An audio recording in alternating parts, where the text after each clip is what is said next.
Hello friends, कैसे हैं आप सब लोग। स्वागत है आप सभी लोगों का हमारे इस यूट्यूब चैनल में। इसका नाम है सर, मैं हूं आकाश शर्मा। आज मैं आप लोगों के सामने लेकर आया हूं आपके बायोलॉजी के कुछ इम्पोर्टेंट ऐसे डिफरेंस जो पेपर में आपके बार बार पूछे जाते हैं। ठीक है, तो मैं कोशिश करूंगा कि आपको कम समय में ज़्यादा से ज़्यादा चीज़ें मैं समझा सकूँ, जिससे कि पेपर जो कल के दिन आप लोगों का होने वाला है उसमें आपका ये वाला जो पोर्शन है डिफरेंस वाला, आप बड़े आराम से करके आ पाओ। ठीक है, तो मैं टाइम वेस्ट ना करते हुए चलता हूँ अपने प्रश्न की तरफ। पहला है बीज पत्राधार तथा बीज पत्रोपरिक में अंतर। तो अंतर पूछे गए हैं, तो जब जब अंतर आए एक तरफ बीज पत्राधार लिखना, दूसरी तरफ बीज पत्रोपरिक लिखना। दोनों लिख दिया आपने। लिखने के बाद आपको क्या काम करना है, बीज पत्रों के ठीक नीचे या मूलांकुर के ठीक ऊपर स्थित अक्ष का भाग बीज पत्राधार कहलाता है। तो तुम यहाँ से याद करना, मूलांकुर के ठीक ऊपर स्थित अक्ष का भाग बीज पत्राधार कहलाता है। क्या बोलोगे, मूलांकुर के ठीक ऊपर का या ऊपर स्थित अक्ष का भाग जो होता है वो बीज पत्राधार कहलाता है। प्रांकुर के ठीक नीचे का भाग बीज पत्रोपरिक कहलाता है। तो पहले मूलांकुर था, इसमें क्या है, प्रांकुर है। ठीक है, इसकी समाप्ति मूल शीर्ष में होती है। मूल का मतलब जड़ होता है, शीर्ष मतलब जैसे ये पेन है तो इसका मूल शीर्ष ये वाला होगा, नीचे वाला। ठीक है, और दूसरी तरफ इसकी समाप्ति प्रांकुर में होती है। ठीक है, तो दोनों तरफ आप इस तरीके से बता सकते हो। ठीक है, तो ज़्यादा कुछ खास नहीं है। अगर आप मेरे हिसाब से 3 से 4 मिनट भी दोगे तो आराम से ये प्रश्न याद हो जाएगा, कोई दिक्कत नहीं होगी। देखो 2023 में ये वाला आया है, अध्यावरण तथा बीजचोल में अंतर बताओ। ये पेपर में आ चुका है आपका। ठीक है, अध्यावरण और बीजचोल। तो अध्यावरण बीजांड में पाए जाते हैं, तो पेपर में आएगा अध्यावरण कहाँ पाए जाते हैं, तो कहाँ बोलोगे, ये बीजांड में पाए जाते हैं। जबकि बीजचोल बीज में होगा, तो बीजचोल बीज में और अध्यावरण बीजांड में। तो बीजांड के दोनों बाहरी आवरण जो होते हैं उनको क्या बोलेंगे, अध्यावरण बोलेंगे। जबकि बीज आवरण का बाहरी करड़ा आवरण बीजचोल कहलाता है। अगर मैं आपको सिंपल भाषा में बताऊं तो बीजचोल कुछ भी नहीं, बीज का छिलका होता है, कुछ भी नहीं, बीज का छिलके को बीजचोल बोलेंगे। इसको भी बड़े आराम से आप 3 मिनट में याद कर सकते हो कि अध्यावरण बीजांड में पाया जाता है, बीजचोल बीज में पाया जाता है। बीजांड के दोनों बाहरी आवरण अध्यावरण कहलाते हैं और बीज आवरण का बाहरी करड़ा आवरण वो बीजचोल कहलाता है। बहुत आराम से 2 से 3 मिनट में आप याद कर सकते हैं। ठीक है, आगे है परिभ्रूणपोष तथा फलवृत्ति में अंतर। तो बीजों में उपस्थित शेष बीजांडकाय परिभ्रूणपोष कहलाता है। परिभ्रूणपोष को ही पेरिस्पर्म कहते हैं और ये बीजांडकाय का भाग है। बीजांडकाय बीजांड में मिलेगा। निषेचन के पश्चात अंडाशय की दीवार से विकसित फल का छिलका फलवृत्ति कहलाता है। तो अंडाशय की जो दीवार होती है उसको हम क्या बोलते हैं, फल का छिलका बोलेंगे। तो फल के छिलके को ही फलवृत्ति बोलते हैं। 2 मिनट में याद हो जाएगा कसम से, है ना, कोई ज़्यादा बड़ी बात नहीं है। आगे प्रभाविता और अप्रभाविता देखते हैं। ये रहा आपके सामने, प्रभाविता और अप्रभाविता में अंतर। तो इसमें असमान कारकों के जोड़े में कोई एक कारक दूसरे कारक पर प्रभावी हो जाता है। जैसे F1PD में मान लो कैपिटल टी स्मॉल टी था, तो बड़ा वाला जो टी होगा वो स्मॉल टी पर क्या हो जाएगा, प्रभावी। ठीक है ना, तो जो दबाएगा वो प्रभावी, जो दब जाएगा वो अप्रभावी। इसमें असमान कारकों के जोड़ों में से कोई एक कारक दूसरे से छिप जाता है या दब जाता है। छिपना या दबना एक ही बात होती है। ठीक है, देखो इसी में यह संगठन के पश्चात प्रथम पीढ़ी में विपर्यायी गुणों के युग में दिखाई देता है। आप बोल सकते हो ये F1 पीढ़ी में दिखाई देता है।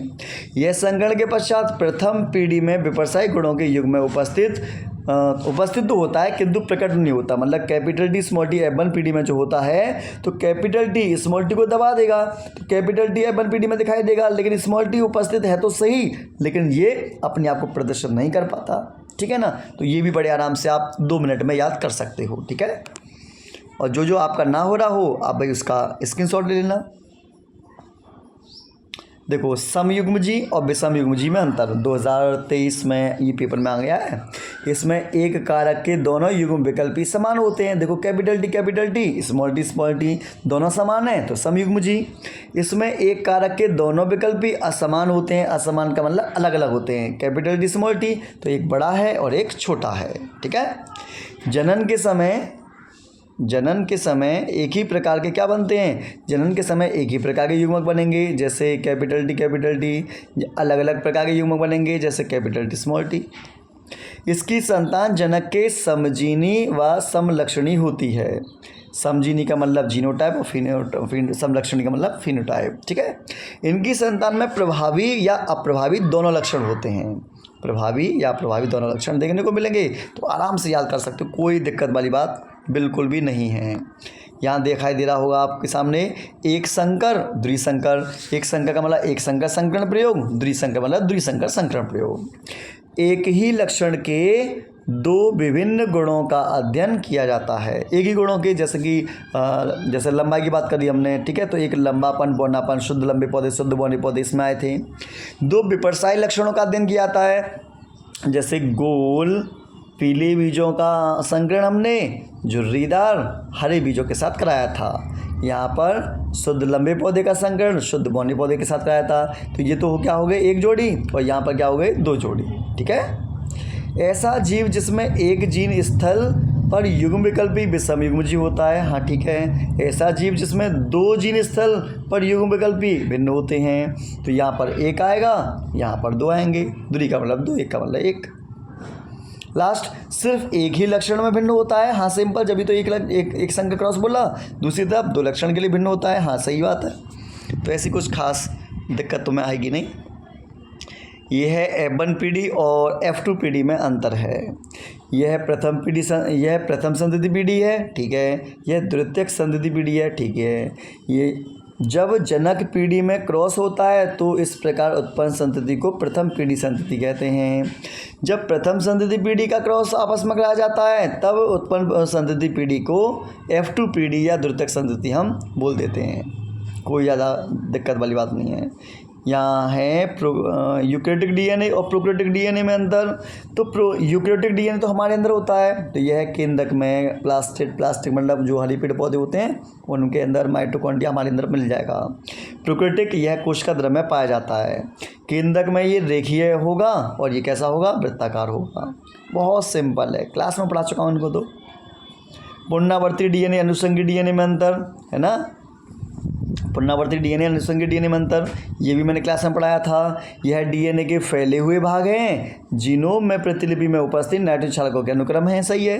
या डीएनए के छोटे छोटे शिखर होते हैं, हाँ बिल्कुल। पुनरावर्ती क्रम डीएनए क्रम रैंडम हो सकता है या नहीं भी, रैंडम का मतलब अनियमित, जबकि दूसरी तरफ नाइट्रोजन क्षार में पुनरावर्ती क्रम रैंडम होता है, रैंडम का मतलब अनियमित होता है। इसमें विभिन्नता उपस्थित हो भी सकती हैं या नहीं भी, दोनों पॉसिबिलिटी हैं, लेकिन इसमें गुणसूत्र युग्मन की अवस्था के समय यहाँ पर विभिन्नताएं उपस्थित होंगी जरूर, ठीक है। चलो mRNA और tRNA में अंतर, mRNA और tRNA में अंतर। यह कूट सूचना ले जाता है और ये देखो सूचना ले जाता है। एम का मतलब मैसेंजर आरएनए, मैसेंजर आरएनए का मतलब सूचना को ले जाने वाला आरएनए। टीआरएनए मतलब ट्रांसफर आरएनए, ये एमिनो अम्ल के संयोजन हेतु सूचना लाता है और पॉलीपेप्टाइड में इसके संयोजन प्रतिकूट पर ले जाता है, ठीक है। इसमें नाइट्रोजन समाचार रूपांतरित नहीं होता, इसमें नाइट्रोजन समाचार रूपांतरित होते हैं। इसका आणविक भार 2 से 5 लाख होगा, इसका आणविक भाग 25 से लेकर 30,000 तक होगा। बहुत सिंपल है, आप हर प्रश्न को 2 से 4 मिनट के अंदर भी दोगे ना तो आपका वो प्रश्न याद हो जाएगा। स्क्रीनशॉट ले लेना जो आपको नहीं आता, ठीक है। टेम्पलेट रज्जु कोडिंग रज्जु में अंतर, ये आपके लिए नया है। यह अनुलेखन में भाग लेता है टेम्पलेट रज्जु, जबकि ये अनुलेखन में भाग नहीं लेता। एक याद करोगे दूसरा अपने आप हो गया। इसका ध्रुवत्व 3' से 5' दिशा में होता है, तो दूसरा अपने आप याद हो जाएगा 5' से 3' दिशा में होता है। न्यूक्लियोटाइड क्रम mRNA मौजूद क्रम से परिपूर्ण होता है। दूसरी तरफ न्यूक्लियोटाइड क्रम mRNA में मौजूद क्रम जैसे होते हैं, सिवाय U के स्थान पर T आ जाता है, तो U के स्थान पर T आ जाता है, क्योंकि U RNA में होता है और थायमिन DNA में होता है। स्क्रीनशॉट लेना जो ना आता हो। DNA RNA में अंतर, बायोलॉजी पढ़ी DNA RNA में अंतर ना पढ़ा, ऐसा हो नहीं सकता। मोस्ट इम्पोर्टेंट छापेगा। इसमें डीऑक्सीराइबोस श्रृंखला होती है, इसमें राइबोस श्रृंखला होती है। इसमें थायमिन नाइट्रोजन क्षारक होता है, इसमें थायमिन की जगह पर क्या होगा, यूरेसिल होगा।